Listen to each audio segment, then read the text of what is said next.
This is the book Zinfandel's Grimoire. It is second in the series of the Rivervine trilogy, and this is the story of the Comatis as told from the ghost's point of view.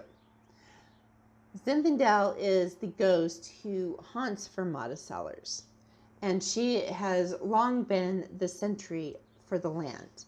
She has a contract that she renews every year with the fairies in Rivervine to help keep the winery and Old Town Rivervine prosperous, safe, and healthy. The Fae folks' favorite time of year to visit the earthly realm has always been Beltane, the cross quarter between the vernal equinox and summer solstice.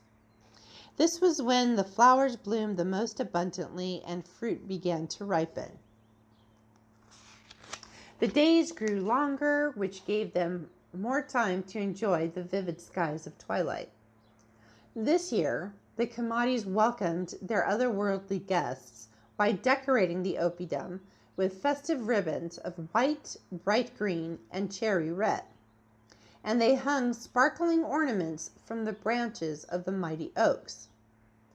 Sage always builds 2 bonfires for Beltane, one in the west and one in the east. Both pits are 3 feet in diameter and burn a mix of woods from the rivervine oam. Each wood brings with it an aspect of the human psyche. As the woods burn, the smoke sends their magical properties into the air. When Comatis pass through the 2 bonfires, they are blessed with those gifts. Sage keeps the flames low all night because, unlike other ceremonies, the Beltane fires have a special purpose. For this ceremony, guests enter the oppidum from the north. There is no need to smudge them with sage or sprinkle them with salt water. Instead, they walk between the 2 fires. The smoke from the east purifies. The one in the west nourishes. Each guest is asked to bring a shiny trinket as an offering for the good neighbors. If the person wants to clear their path of something blocking a particular goal, they toss the offering into the bonfire on the left. If the person wants to manifest a particular aspiration, they throw the object into the fire on the right.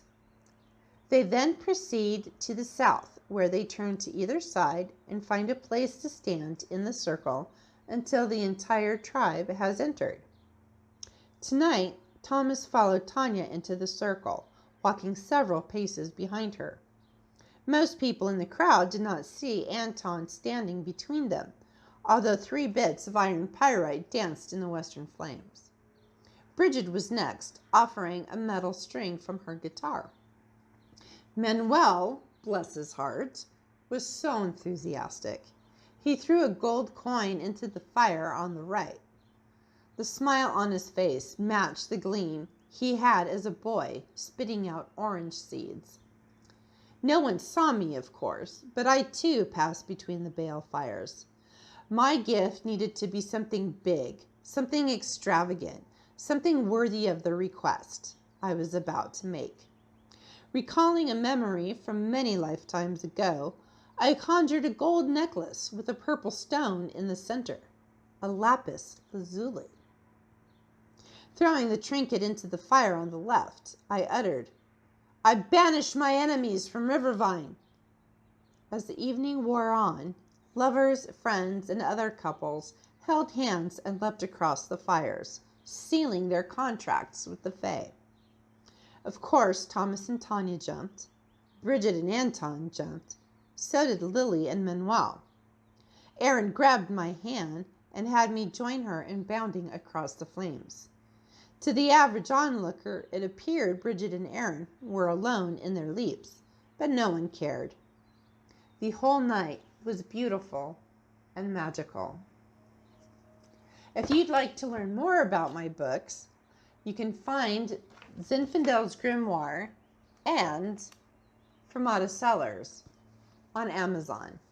And if you would like to support my writing, you can find me on Patreon at patreon.com/rivervine. And remember to check out my website at gwenclaytonwrites.com.